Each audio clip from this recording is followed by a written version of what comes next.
Okay, as you can see, we printed a magazine.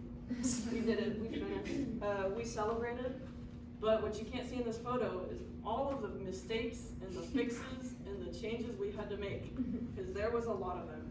But that's the good thing, because for this project, we weren't really looking to like get a beautiful, perfect final thing. We wanted the experience of making a magazine to be what we were learning through this project. So we kind of got to learn how to format them, how to print them, what do you do when things mess up. All of that was kind of the main point of this project.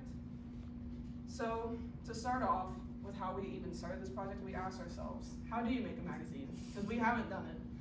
So what we did was research, which I'm sure all of us did. That was part of this class, and we did a lot of it. So to start off, I looked at the notes that we've taken in class and here, and also I'm a digital publishing minor. I looked at notes from there. So I'm not gonna tell you guys all of the research we did because I had about like 6 pages of it, but I'm gonna share with you the most important things. So 3 of the biggest things from my graphic arts management classes that I had to remember was paying attention to color space, which we might have had a few issues with that. Because we're printing, we needed to be in CMYK.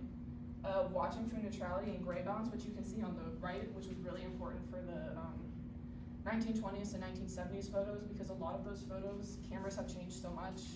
The grays are completely different, the quality is completely different, and matching the grays all together helps create a more uniform look, so it looks like the pictures are all going together, not like I'm grabbing a bunch of pictures randomly online and throwing them in a book. And another big thing was printing test pages, which you should always do, and which we honestly probably didn't do enough of. But making sure everything looks good when you're reading before you actually print the final thing is super important. It's also great for checking colors, checking your type size, gutter space, line spacing. And then we started to look at news sources, and one of the biggest things we had to learn about was binding, which a few people have talked about binding because a lot of us have done books, so I'm not gonna go too in depth into that. But the main ones were saddle stitching, which we've all done for the culture book, which is just stapling, perfect binding. And perfect binding is special because you have to have more pages for it to work correctly. So you're gluing the spine of it. So if your pages aren't thick enough or you don't have enough pages, the glue doesn't hold together. And we did have enough pages, but there's still issues with the glue. So it doesn't always work perfectly, and that's okay. And the last one we looked at is case binding, which I didn't put up here, but that's basically like hard covering. It's another type of perfect binding. And then a few of the other things, which we probably know about, but something we really had to pay attention to with this book, was document setup. Since there was 2 of us working on this project, making sure that we had consistent columns, gutters, and margins helped us make the magazine more uniform because we really wanted it to look like it was made by 1 person, not 2. Having pages with more white space is really helpful because magazines can get really crowded, and we especially had trouble with that because our topic was so broad and we were trying to fit a bunch of stuff in.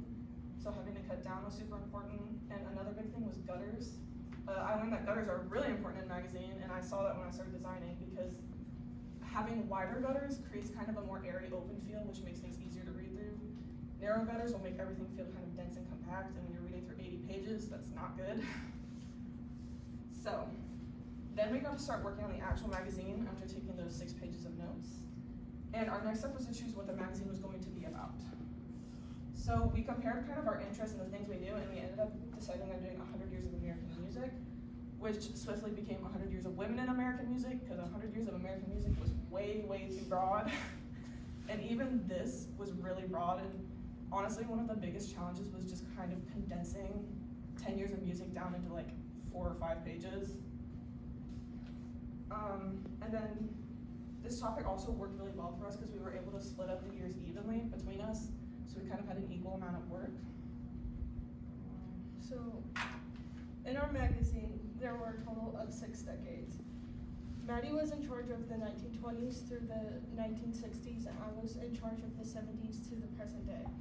We completely did our own sections separately. So how do we achieve the cohesiveness of the magazine? With us having like 2 completely different styles and ways we go about our process, as well as just being 2 completely different people. The real thing that saved us was planning in the very, very beginning. Our first step was to work together on some layout ideas that we both liked. We separately came up with the ones that inspired us the most and felt would fit our own personal decades the best. Then together we picked, adjust, and finalized the final layouts that we would use throughout the whole magazine. During this time, we worked together on a style guide to finalize the type hierarchy, the type rules, the grid color palette, and the image rules. We were very strict on this style guide and the rules we set for ourselves because cohesiveness between our two halves was essential to us making our magazine successful.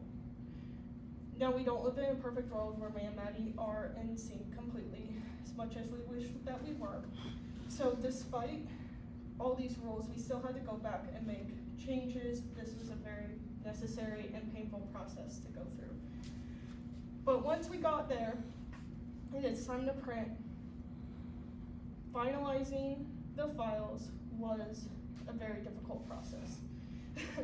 Maddie got the format of the pages out of order.